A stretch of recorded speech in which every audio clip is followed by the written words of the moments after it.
Es martes y saliste temprano de tu casa para ir al trabajo. Y a 3 cuadras de tu casa, ¡pum!, se te poncha una llanta. Luego dices, pues está bien, no hay problema. Pero te acuerdas que no tienes un repuesto en tu cajuela. Normalmente no es el fin del mundo, excepto que también te acuerdas que esta semana ya gastaste más de lo que debías y la quincena no cae hasta el viernes. Y en este momento solo tienes lo justo para el súper de esta semana. No para el taxi y definitivamente no para el servicio de la grúa. Una llanta ponchada no es un desastre, no es algo que te va a cambiar toda tu vida. No es una tragedia, es solamente una inconveniencia y a todos nos puede pasar. Nadie está exento de que nos pase algo así. Sin embargo, puede tener el poder de desestabilizar toda tu semana, tu quincena y hasta más, posiblemente. ¿Y por qué? No necesariamente porque la llanta está súper cara, sino porque no tenías ese colchón, algo con que cubrir este imprevisto. Soy Edgar Chan, hablemos de finanzas con propósito. Y hoy vamos a hablar sobre el ahorro, no de cómo empezar a formar el ahorro aún, sino de por qué muchos de nosotros, los mexicanos, no tenemos este fondo de ahorro para comenzar y de por qué tenemos esta mentalidad de que ahorrar solamente es cuando sobra. También vamos a hablar del fondo de emergencia, del por qué es algo tan indispensable que es tu piso desde donde comenzar a tener unas finanzas saludables. Hay una razón muy concreta por la cual comenzar a ahorrar se siente como algo muy lejano. Y no estamos hablando aquí de falta de disciplina, aunque eso también es muy importante. Pero hay algo más profundo, más humano, más universal. El de sentir que el presente es más real que el futuro. La llanta que se te va a ponchar el próximo mes todavía no existe, pero el café del Oxxo es muy presente. El viaje que podrías pagar en efectivo en 2 años todavía es muy abstracto, pero la ropa que está en oferta este mismo mes es muy concreto. Y parece que el cerebro humano tiene este diseño de priorizar lo que tiene enfrente y no visualizar lo que está en el futuro. Lo visible sobre lo invisible. Y el sistema de consumo en el que vivimos sabe muy bien esto y lo aprovecha muy bien. Y el resultado claro es predecible. El gasto inmediato siempre gana al ahorro del futuro. Y aunque tal vez es por irresponsabilidad, pero más de las veces es porque nunca nos enseñaron a tener esa práctica de también contemplar el futuro en nuestras finanzas de hoy. Hacer que el ahorro también se sienta concreto hoy. Y algo más, algo que platicamos en episodios anteriores, que en nuestras casas crecimos tal vez con este modelo de que todo lo que entra se gasta y la idea de ahorrar es tan lejano que nunca lo vimos y por lo tanto no está en nuestro esquema de cómo manejar el dinero en el presente. De esta forma el ahorrar se siente incluso antinatural y se puede sentir como que te estás privando de algo que te mereces, que es tuyo, que lo trabajaste. Y sí es cierto, tuviste que trabajar para recibir este dinero, pero también es cierto que hay una diferencia entre disfrutar y también saber defenderte cuando los imprevistos pasan. Porque lo inesperado siempre pasa, no es una pregunta de que a ver si me va a pasar, es cuándo te va a pasar y cuando eso te va a pasar, estás preparado para responder, para no tener que entrar en pánico de cómo vas a sobrevivir esta semana. El boiler que se te descompone en diciembre, no en julio, sino en diciembre, cuando más lo necesitas. O la compostura del carro que llevas posponiendo porque todavía jala. Esas cosas no son mala suerte, son cosas cotidianas que a todos nos pasa. Todos estamos expuestos a que algo ocurra en nuestro mes.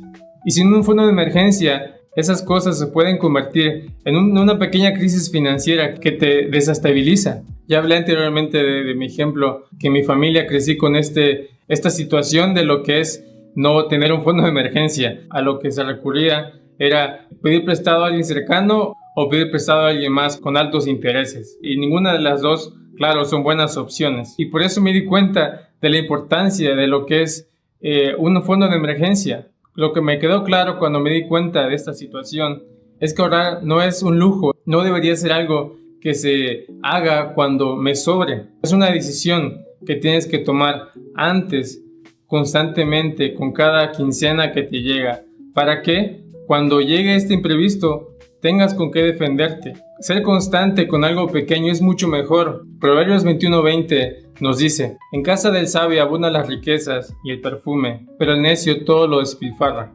Nos habla de 2 tipos de personas, de 2 tipos de mentalidades aquí. Y la diferencia no es de cuánto ganan, la diferencia es de cómo manejan lo que tienen. El primero tiene criterio de cómo gasta su dinero. Él sabe acumular, sabe guardar, y el segundo solamente sabe gastar lo que le entra, sin pensar en la siguiente semana que viene.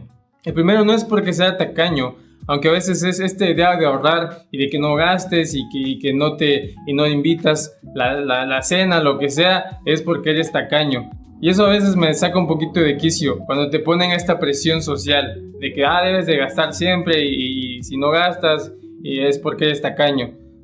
Pero está bien saber tener tus límites, saber, ¿sabes qué? No, de hecho tenía pensado ahorrar este dinero, 1,000 pesos esta semana para mis ahorros y las personas lo deben de respetar. Al final de cuentas, cuando llega la emergencia, tú eres el que va a estar preparado y tal vez va a ser el que te van a pedir prestado a ti cuando ellos no tengan ese dinero para su emergencia. Y esa es la clave otra vez, no necesitas hacer algo tan drástico para crear tu fondo de emergencia, solamente necesitas ser constante con lo que hayas decidido empezar. Solo necesitas tener esa decisión. Esta sabiduría bíblica no es complicada, no te está hablando de bolsas de valores ni de interés compuesto, nada de eso, solamente se está hablando sobre un principio clave. Ahorra, guarda para los imprevistos y luego gasta. Y esto es lo que separa al sabio del necio de Proverbios 21. No la cantidad, sino la decisión. Y en el versículo dice que en la casa del sabio abundan las cosas. Y esto imagínate que es tu fondo de emergencia. Dinero que va a estar ahí no porque lo necesites hoy, sino porque lo vas a necesitar en algún momento. Y cuando ese momento llegue, vas a estar listo con ese dinero para reaccionar. Quiero aclarar que hablando de ahorros, hay muchas metas de ahorro. Metas para un gasto a corto plazo o para inversión a largo plazo.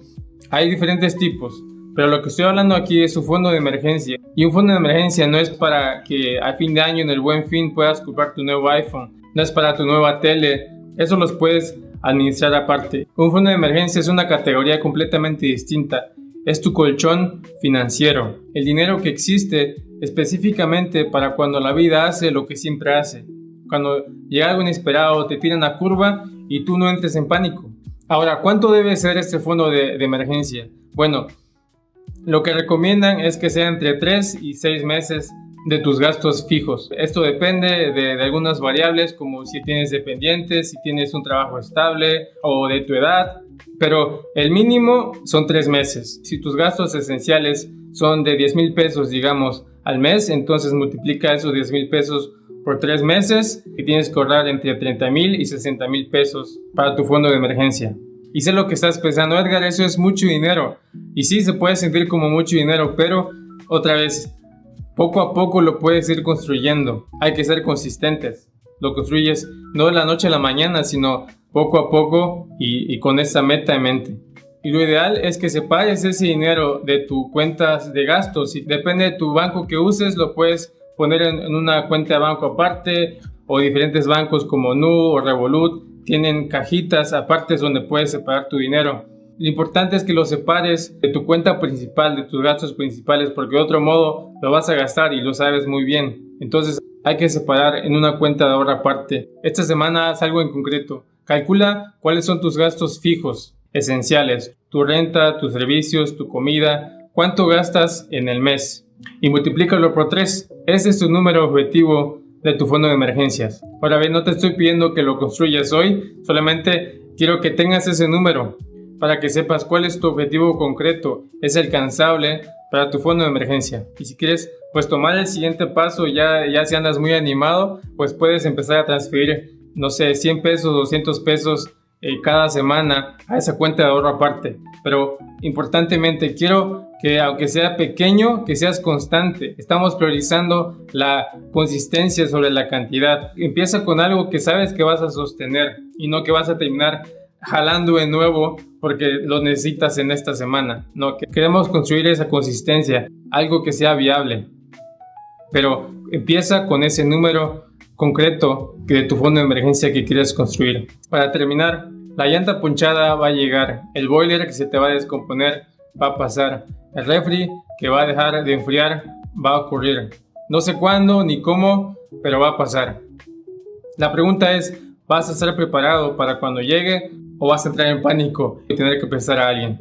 El fondo de emergencias no es un lujo, es el piso principal para finanzas saludables. Antes de la inversión, antes de tus metas a corto y a largo plazo, es el primer piso donde vamos a construir nuestras finanzas, porque sin él todo lo demás es frágil y se puede caer. El próximo episodio vamos a cerrar con esta temporada introductoria hablando del tema de inversiones.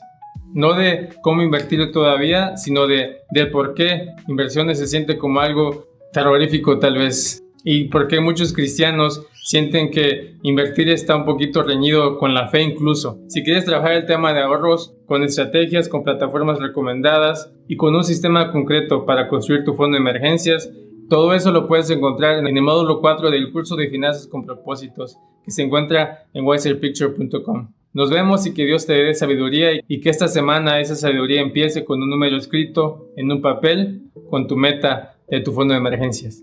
Nos vemos.